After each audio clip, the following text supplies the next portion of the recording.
Okay, guys, we're doing part 2 of chapter 14. I got cut off. We lost the internet for about an hour. Anyway, it worked out pretty good because I think we lost it like a minute and a half into the going over the study guide. So now we're looking, instead of the 2 pages of the packet, we're looking more at the study guide itself. We're only going to hit a few things in the study guide because we've already done most of them. I'm going to say, hey, these are the little blurbs, little itty bitties in the study guide that you need to know as well. I think I hit most of them when we talked about the packet itself, but we're going to go ahead and do it. As indicated before, chapter 14 on environment used to be one that he had forgotten to put the chapter in for many, many different semesters in a row, and then all of a sudden put it in, and you had to download it. Well, the study guide sheet, or the sheet he gave out in class one semester, had a bunch of stuff that was not in the book at all, and everybody was like, what the heck's going on? And he's like, you didn't download the material, did you? Well, I downloaded it. I had it for a couple of semesters already and whatnot, and I looked it over, and every single thing that was on his study sheet was on that in the pages of the study guide that were downloaded, not any others. So if you look at the first few pages of the study guide, starting on page 353 of your study guide, for the first 4 or 5 pages, we only have about 3 things I've heard being on the exam. So we're going to do those quick and get to clean air. All right. The first one is on page 355 of your study guide, the pros and cons to a tradable permit system, which would be about midway down 355. The tradable permit system, what it is, and then the advantages and disadvantages of it. That number 2 on page 355 is something you need to know. Remember, River and Harbor started it up. National Pollutant Discharge Elimination System, NPDES acronym, is the one that does it now. Note the pros and cons, the advantages and disadvantages for a characteristic type question you might have. On the next page, the early history, note that the Roosevelts, Teddy Roosevelt and FDR, had an important role in the environmental laws. Teddy Roosevelt was a huge pro-environment person, set up the national park system during his tenure and stuff like that. Very, very conservative, conservation-oriented president. And then FDR, a lot of his New Deal programs that occurred during the Great Depression, after the Great Depression started, dealt with environmental law as well. Then on page 357 of your study guide, talks about the Nixon administration as well as another president that you might want to know also. And he created, through executive order in 1970, the EPA. The EPA is an independent executive administrative agency. We talked about independent executive being a combination of both, but it wasn't a big portion on chapter 6. For this test, it is independent executive, so it has a lot of the independent qualities, but it was created by executive order under Nixon. I would note that as well in the 1970s. So it was a historical, it was a socially conscious era administrative agency. Now the next page over, page 358 of your study guide, really starts the material. And we've gone through basically all these pages except for a couple of things. Now I'm just hitting all the key points and showing you where they are in the study guide, and little words or phrases or blurbs that are important on the exam that people don't take enough time to know where it is in the outline format. One, you have the Clean Air Act. If you look at the Clean Air Act on page 358 of your study guide, it has National Ambient Air Quality Standards. It has in parentheses the acronym. You look down below, State Implementation Plan acronym, AQCR's acronym, all those on that bottom half of 358. Note those. State Implementation Plan, remember, federal government creates the EPA regulations. States are going to enforce it. If the states don't do it, they're in non-attainment areas under the air quality control regions, loss of highway funds, stuff like that, until they do it together. So it goes, federal does it, states enforce it. If the states don't do it, the federal government will do it.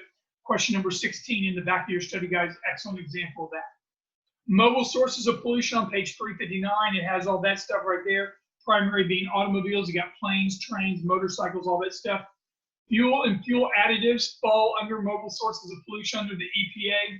Therefore, service stations that do the fuel and fuel additives are going to be controlled via the EPA under the Clean Air Act. So service stations, gas stations are under the Clean Air Act's jurisdiction. All right, you started with the reasonable available control technology and best available control technology. On this page, there's not too much that you need to know because we've already done the chart, except best available control technology is much more expensive severity costs associated to it than reasonable available control technology. Then you have maximum achievable at the very bottom with the toxic air pollutants. You got the toxic air pollutants of asbestos, mercury, benzene towards the bottom of page 359. Remember, radionuclides is added in the book just in case you get it. And then you have the indoor air pollution, and on the next page over, very top of page 360E, radon gas. Radon gas is a part of indoor air pollution that you need to know. All right, for the Clean Water Act, you have the National Pollutant Discharge Elimination System that took over the permit system under the River and Harbor that was original in 1886.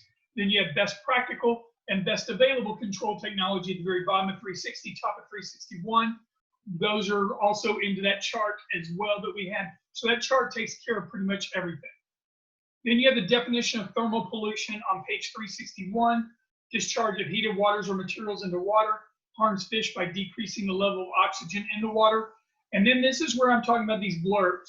There's about 5 or 6 questions that was on a one semester. You had to have a basically this chapter, chapter 14, was on the comprehensive final, and it was like 66% old, 33% new, and it was pretty much all chapter 14. There was chapter 11, which is advertising, was also on there.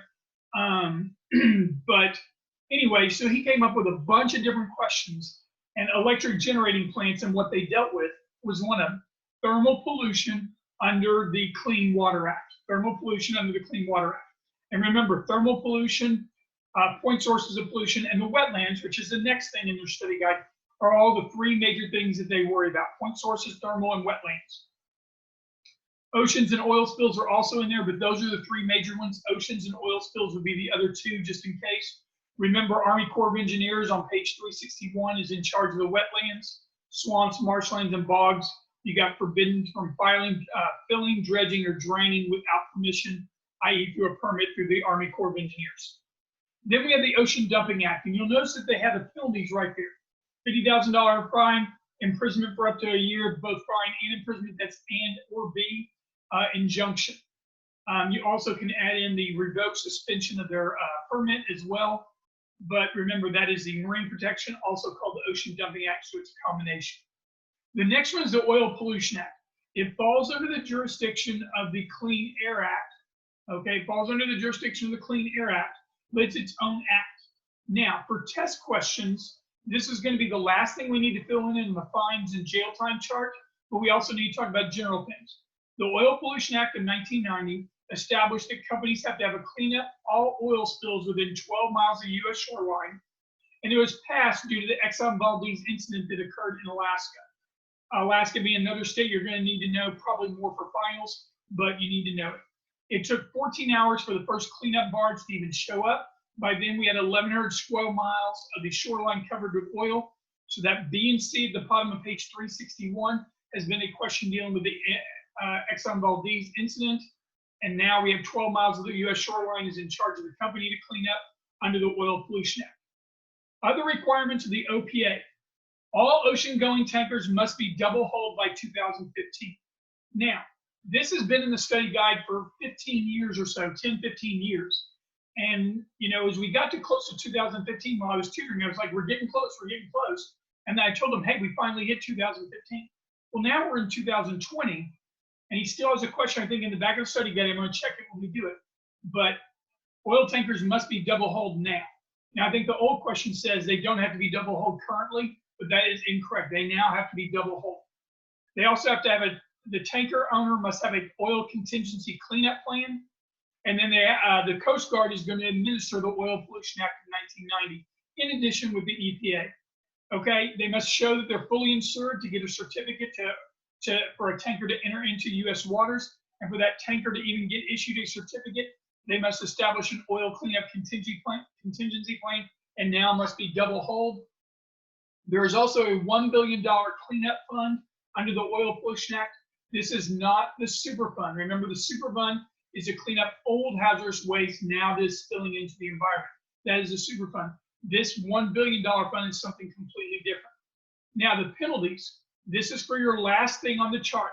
Under the OPA, Oil Pollution Act, okay, that deals with oil pollution, stuff like that, and oil spills, the penalties is $1,000 per barrel of oil spilled, and or $25,000 per day for the violation. Now, it doesn't say anywhere the and or in the book or the study guide, but I think one of his PowerPoint displays says and or, so that's where we were able to get it. But it's $1,000 per barrel of oil spilled and $25,000 per day for the violation. So if he gives you a storyline and says, what would be the maximum amount if they had $80,000 or 80 barrels of oil spilled and it took 4 days for cleanup? Well, you got 4 days, $25,000 per day, so that's 100,000. And then you got 80 oils, so that 80 barrels, that would be another 80,000. So you'd have 180,000 would be your maximum.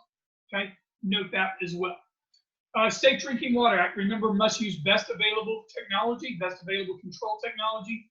Underground sources of pollutants. There are 200 known underground pollutants in groundwater, and it also is concerned with landfills and pesticides. That landfills and pesticides is one of its own unique questions. So what deals with, or what acts deal with pesticides? Safe Drinking Water Act deals with it on a little bit of basis, along with landfills and safe drinking water and underground groundwater and pollutants in groundwater. But also pesticides are mainly under FERPA, if you remember that from earlier. FERPA being the next one that we have. The penalties are all right there. We've already done that chart for the penalties. The interesting aspect of this question, or one of the questions, is there are two answers or two questions that you might have here. If the EPA thinks there's an imminent danger, they can suspend registration immediately and then hold a hearing. If they don't think there's an immediate danger, they hold a hearing before suspending. So think of it, if there is an immediate, an imminent, immediate danger, then they can suspend, then have the hearing. If there's not an imminent, immediate danger, then they have the hearing first before they suspend. That's one thing under FERPA that really applies to all administrative agencies for the most part in general. Okay, the next question that's been on previous tests is the Food Quality Protection Act of 1996. Installed reasonably certainty of no harm, that's that Delaney clause that we talked about, and then requires sellers of high-risk pesticides to provide brochures to the public on use of the pesticides, and that's in grocery stores. That number F2 on the bottom of page 362 has been a question. Now, the interesting aspect of that question goes into the actual book portion. And I'm going to look at the book real quick. Let me find the book pages. Sorry, I didn't have it ready to go yet. Okay. On page 292. Here we go. It says this as following. FERPA allows the EPA or its state counterpart to inspect the plants where the pesticides are manufactured. Under the Food, Drug, and Cosmetic Act of 1996, for a pesticide to remain on the market, there must be a reasonably certainty of no harm to people due to the exposure to the pesticide.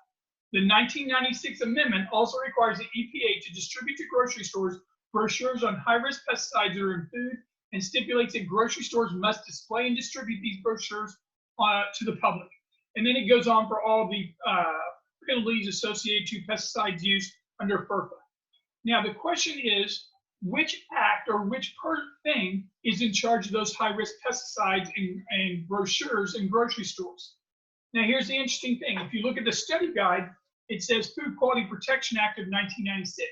If you look at the book, it says Food, Drug, and Cosmetic Act of 1996, and it is under the jurisdiction of FERPA as the Federal Insecticide, Fungicide, and Rodenticide Act. So you got three different things that it falls under the thing. If you're given only one answer, the best answer is probably the Food Quality Protection Act of 1996. That is the technical amendment of the Food, Drug, and Cosmetic Act of 1996. Remember, the Food, Drug, and Cosmetic Act, that's that one from 1938 from Chapter 6. The amendment, the Food Quality Protection Act, is the one in 1996 that amended the Food, Drug, and Cosmetic Act of 1938. So the technical amendment is the Food Quality Protection Act, which is on your study guide on page 362. Of course, this all falls under the jurisdiction of FERPA as well. So if you're given a bunch of all of the above, that might be the best answer to go. If you're only given one, the best answer is probably Food Quality Protection Act is the amendment. But if you're given like A and B but not C, C and A but not B, you got to give your best guess. I would say it's all of the above is my best guess. That's an option. If it's only one, Food Quality Protection Act. If it's two of the three, you're probably going Food Quality Protection Act and or Food, Drug, and Cosmetic Act of 1996. Okay, just to give you a heads up there. All right, on page 363, you have the Resource Conservation Recovery Act. This is the new hazardous waste spilling into the environment, new $50,000 fine, up to 2 years both. Fines and penalties are doubled for repeat offenders. He has a storyline scenario where you were found to be a double for a repeat offender. Which act would make the fines double? That would be the Resource Conservation Recovery Act. Or he'll give you a storyline under the Resource Conservation Recovery Act. Frank is fined as a repeat offender. How much maximum per day per violation could Frank have to pay? If he's a repeat offender, it'd be double the $50,000 per day per violation. So it'd be $100,000 per day per violation. And note that as well. All right, CERCLA, that is that super fund that we talked about. That's on the bottom of page 363 of your study guide. Potentially responsible party is on page 364 of your study guide as well. Non-attainment areas, national priority list. The national priority list is on page 363, the greatest risk under CERCLA. First consideration for cleanup. Remember, there's a large fund, super fund to clean up. That is not the Coast Guard's $1 billion fund. All right, nuclear waste. The Nuclear Regulatory Commission is in charge of set standards for radioactivity in the environment. Thermal pollution from nuclear power plants would be under the NRC.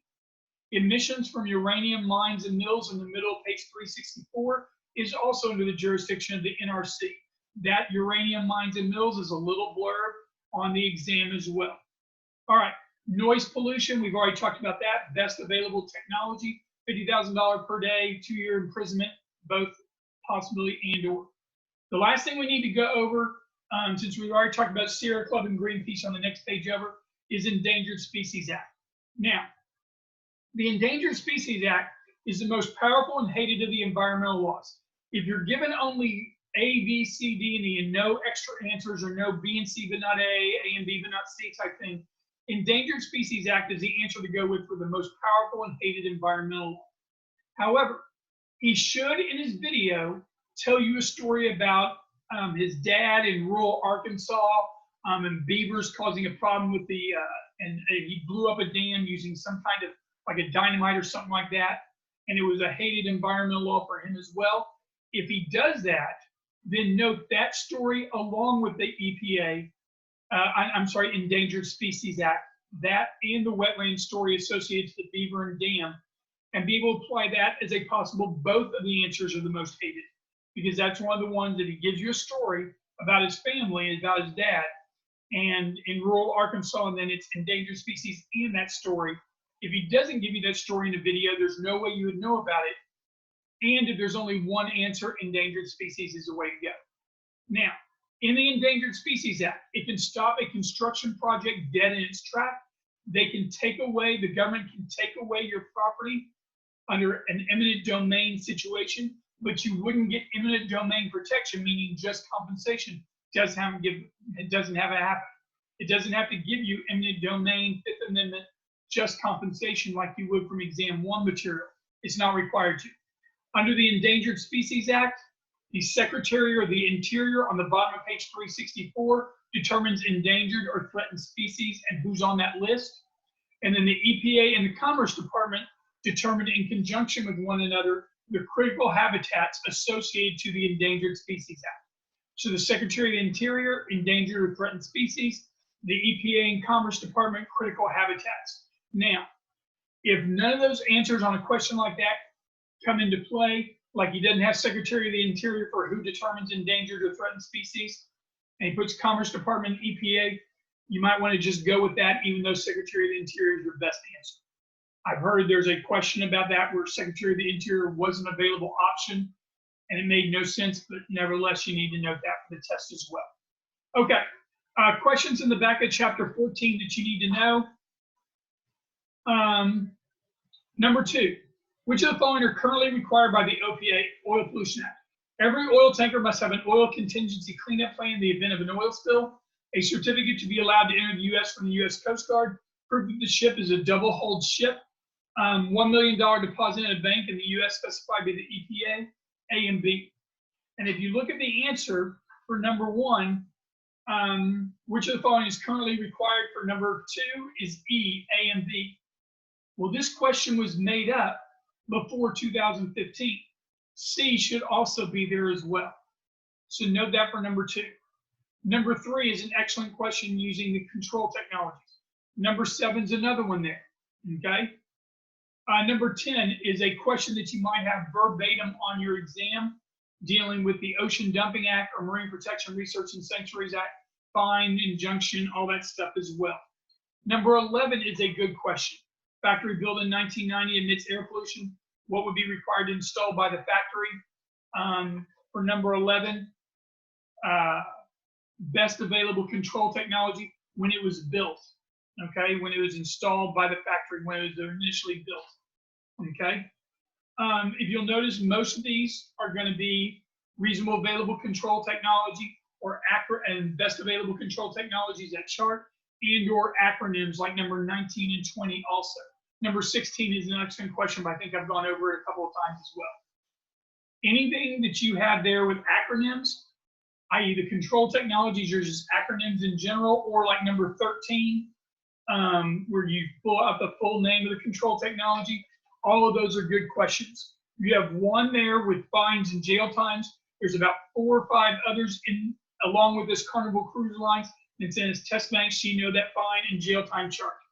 If you know the little bitties, you know those 2 pages on environmental law, the little itty bitties that we found in the study guide, like uranium mines and mills, electric generating plants, and stuff like that, and you know the 2 charts, frontwards and backwards, you should be able to answer any chapter 14 question for the most part on this exam.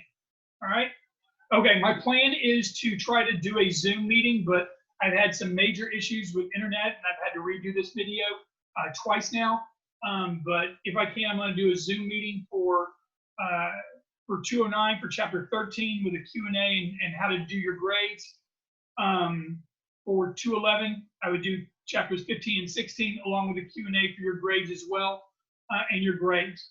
That is the plan. I will hopefully have that set up. It'll be listed in the GroupMe. If not, I'll go straight videos, and then we'll try to figure out if we can do it for finals. If you have any questions, feel free to text me, call me, and or email me any questions you have, or put something in a direct message under GroupMe. All right, I'm going to close this one out, and we'll get started on the next chapters.